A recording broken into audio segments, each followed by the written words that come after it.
and welcome to my YouTube channel! And for today's video or vlog, maggagawa tayo ng DIY cake. Hindi magluluto, kundi gagawa tayo ng DIY cake. Yan. Kung interesado ka, o hilig mo, o gusto mong matuto gumawa ng cake, just keep on watching. Panoorin mo ito hanggang dulo.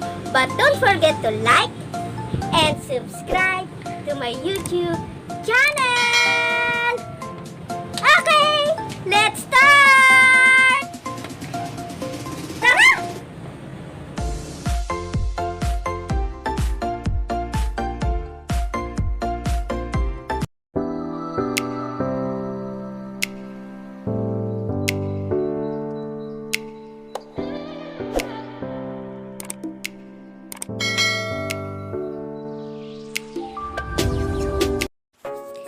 Paano gumawa ng homemade cake or DIY cake?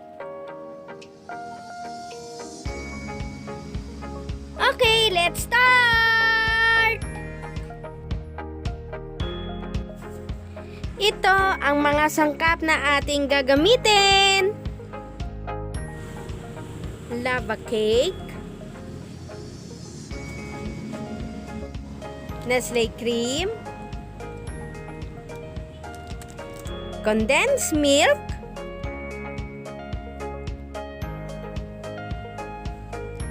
cream o, at Milo.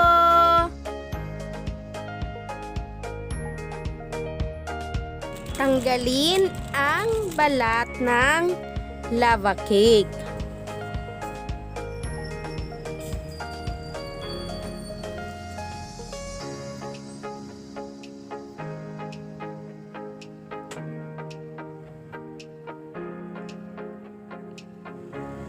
Isabay na ang papel sa lava cake.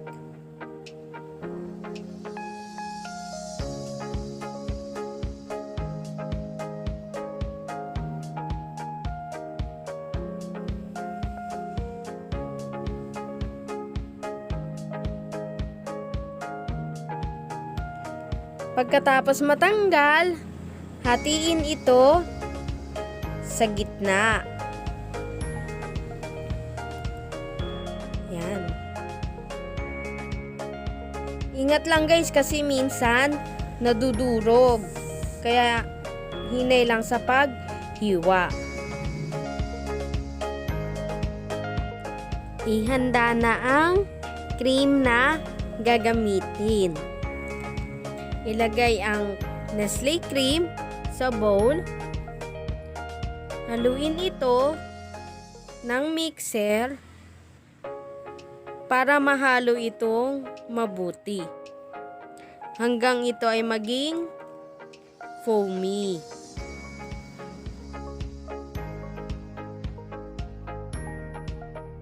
Pag foamy na, ilagay ang condensed milk.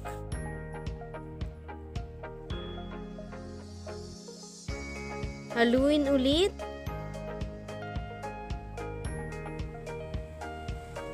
Haluin ulit gamit ang mixer.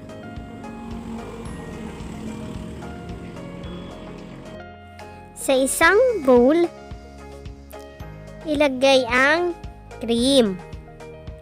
Siguraduhin na nalagyan lahat bago ilagay yung tinapay. Ayusin ito ng mabuti.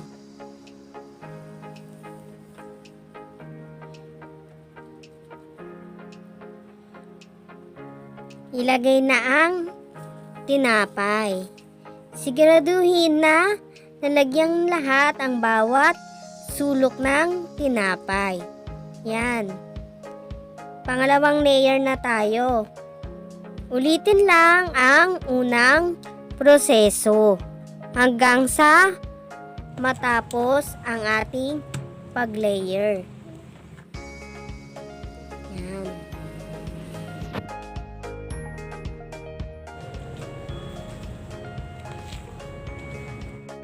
Ayan. Tapos na.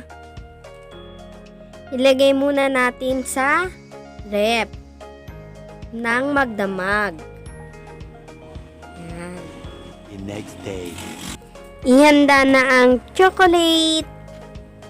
Wait. Ayan. Ito na. Naghanda na ako ng chocolate. At ilagay na natin sa ating cake.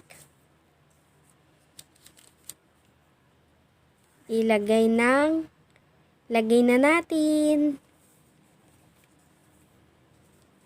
Siguraduhin na lagyan lahat ng chocolate.